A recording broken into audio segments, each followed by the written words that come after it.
Phone फेराईंदो साईं, राज कठा हिते थी वेंदे। हिन शहर में थी दाबो असांजो, ॻाल्हि तुंहिंजी न का हलंदे। अहिड़ी फोन फेराईंदो साईं, राज कठा हिते थी वेंदे। हिन शहर में थी दाबो असांजो, ॻाल्हि तुंहिंजी न का हलंदे। अहिड़ी फोन फेराईंदो साईं।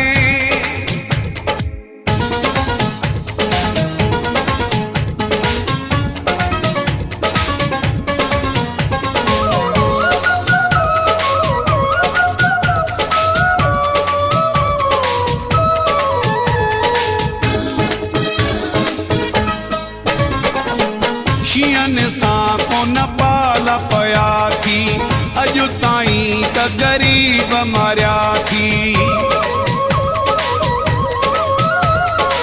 शींहनि सां कोन पाल पया थी, अॼु ताईं त ग़रीब मरिया थी। मूंसां फिटाए ग़लती कई थी, माफ़ी मूंखां वठिणी पवंदे। हिन शहर में थी दाबो असांजो, ॻाल्हि तुंहिंजी न का हलंदे। अहिड़ी फोन फेराईंदो साईं, राज कठा हिते थी वेंदे। हिन शहर में थी दाबो असांजो, ॻाल्हि तुंहिंजी न का हलंदे। अहिड़ी फोन फेराईंदो साईं।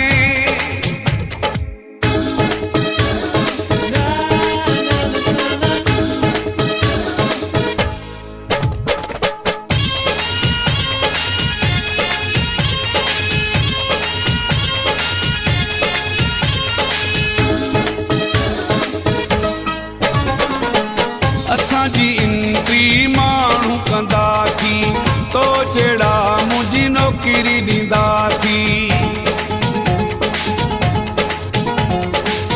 असांजी एंट्री माण्हू कंदा थी, तो जहिड़ा मुंहिंजी नौकरी ॾींदा थी। तुंहिंजी औकात खां चढ़ियल आहियां, होश सफ़ा उॾरी वेंदे। हिन शहर में थी दाबो असांजो, ॻाल्हि तुंहिंजी न का हलंदे। अहिड़ी फोन फेराईंदो साईं, राज कठा हिते थी वेंदे। हिन शहर में थी दाबो असांजो, ॻाल्हि तुंहिंजी न का हलंदे।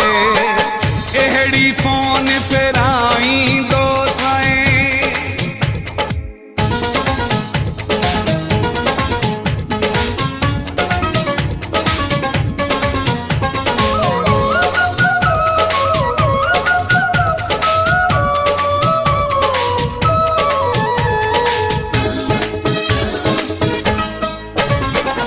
असांजी लेवल ते अची कोन सघंदे, खुर्शीद अबेड़े सां पुॼी कोन सघंदे।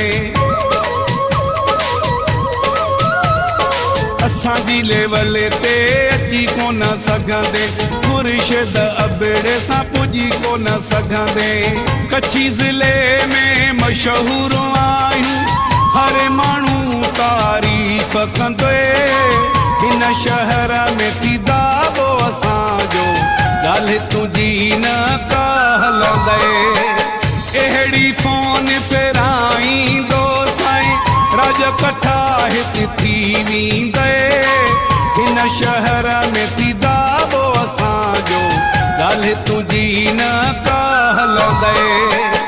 अहिड़ी फोन फेराईंदो साईं, राज कठा हिते थी वेंदे। हिन शहर में थी दाबो असांजो, ॻाल्हि तुंहिंजी न